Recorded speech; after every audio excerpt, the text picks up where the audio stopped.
பிரியமானவர்களே, இயேசுவின் நாமத்தினால் உங்களை வாழ்த்துகிறேன். காரணம் இல்லாமல் சில காரியங்கள் இங்கு பயந்து கொண்டிருக்கிறீங்க. ஏன் என்னை சுற்றிலும் இப்படி ஒரு சூழ்நிலை இருக்கிறது? இந்த பயமெல்லாம் நீங்கும்படியா கர்த்தருடைய ஆவியானவர் உங்களோடு இருக்கார். நீங்க எதுக்கு பயப்படுறீங்க? இன்னைக்கு உங்களை ஆறுதல் படுத்தும்படியாய், தைரியப்படுத்தும்படியான வார்த்தையை 2 நாளாகமம் 17வது அதிகாரம் வசனம் 10-11 உங்களுக்காக கொண்டு வருகிறேன். யூதாவை சுற்றி இருக்கிற தேசங்களுடைய ராஜ்யங்கள் மேலெல்லாம் கர்த்தரால் உண்டான பயங்கரம் வந்ததனால் யோசபாத்தோடு யுத்தம் பண்ணாதிருந்தார்கள். பெலிஸ்தரும் சிலர் யோசபாத்துக்கு பகுதி பணத்தோட கூட காணிக்கைகளை கொண்டு வந்தார்கள். அரபியரும் அவனுக்கு 7700 ஆட்டுக்கடாக்களையும் 7700 வெள்ளாட்டுக்கடாக்களையும் கொண்டு வந்தார்கள்.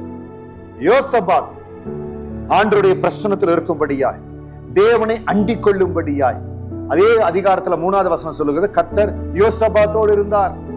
யார் ஒருவர் ஆண்டவரை அண்டிக் கொள்ளுகிறார்களோ, தேவனை நேசிக்கிறார்களோ, கர்த்தரால் உண்டான பயங்கரம், அந்த அவருடைய ராஜ்யத்துல கர்த்தரால் உண்டான பயங்கரம் அந்த ராஜ்யத்தை சுத்தி வந்ததுனால சுற்றி இருக்கிறவங்க பயந்துக்கிறாங்க. இன்னைக்கு நீங்க எந்த காரணத்தை கொண்டு பயப்பட வேண்டிய அவசியம் இல்லைங்க. திடீர்னு உங்களுக்கு அப்படி சில காரியங்களை சொல்றாங்க. சில வேளைகளை பிசாசு கொண்டு வர காரியம் அது.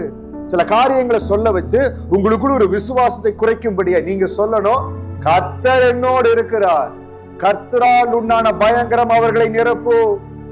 நீங்கள் யோசபாத்தை போல தேவ சமூகத்துல ஆண்டவர் உங்களோடு இருக்கிறதுல அதுல நீங்க போக்கஸ் பண்ணுங்க. இன்னைக்கு நம்ம போக்கஸ் பண்ண வேண்டிய காரியத்திலிருந்து விலகும்படியாய் பிசாசு சில வேளைகளில் வார்த்தைகளை கொண்டு வரலாம். ஆனா யோசபாத் என்ன செய்தார்? ஆண்டவர் அந்த மகனை ராஜா வாக்குனுடனே, ஆண்டவர் தான் எனக்கு எல்லாவற்றையும் கொடுத்திருக்கிறார், அவரை நான் பிடித்துக் கொள்ளுகிறேன் சொல்லி கர்த்தர் யோசபாத்தோடு இருக்கும்படியா. இன்னைக்கு ஆண்டவர் நம்மோடு இருக்கிறது, நாம ஆண்டவரோடு இருக்கிற ரிலேஷன்ஷிப் நம்ம எந்த அளவுக்கு அவர் மேல நேசம் வைத்து அவரை தேடுகிறோம் என்பதை பொறுத்து. யோசபாத் கர்த்தரை தேட ஆரம்பித்தார். ஆண்டவர் யோசபாத்தோடு இருந்தார். அதன் நிமித்தம் கர்த்தரால் உண்டான பயங்கரம் தேசத்தின் மேல வந்ததுனால யோசபாத்தோடு யுத்தம் பண்ணாது இருந்தாங்க. இன்னைக்கு யாரும் உங்க மேல யுத்தத்துக்கு வர முடியாதுங்க. உங்களுக்கு சில பேர் செய்திகளை சொல்லி இருக்கிறாங்க பாருங்க, இவங்க சில காரியத்தை வந்து கேட்பாங்க போல, இவங்க உங்களை கேள்வி கேட்பாங்க போல. நீங்க எதை குறித்தும் கவலைப்பட வேண்டாம். எந்த நாவும் உங்களுக்கு விரோதமா எழும்ப முடியாது. எந்த நாவும் உங்களை குற்றம் பண்ண முடியாது. No one can question you. காரணம் கர்த்தர் உங்களோடு கூட இருக்கிறார்.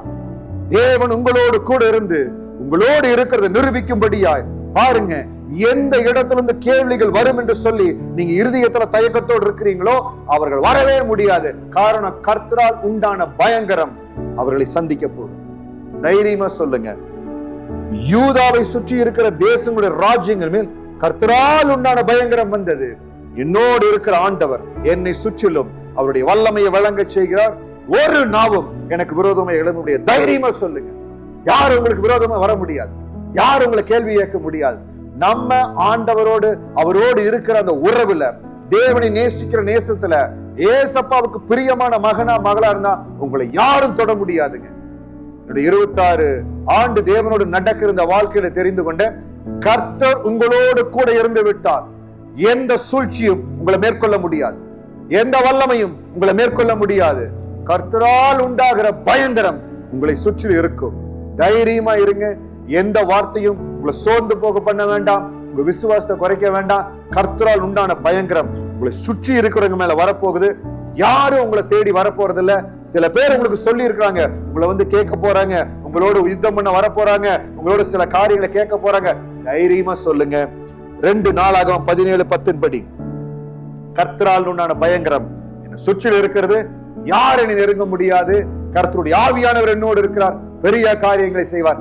சந்தோஷமா இருங்க, மன மகிழ்ச்சியா இருங்க. உங்கள் எல்லைகள் விஸ்தாரமாக போகிறது. தேவன் உங்களை மகிமையை ஆசீர்வதிக்கிறார். God bless you.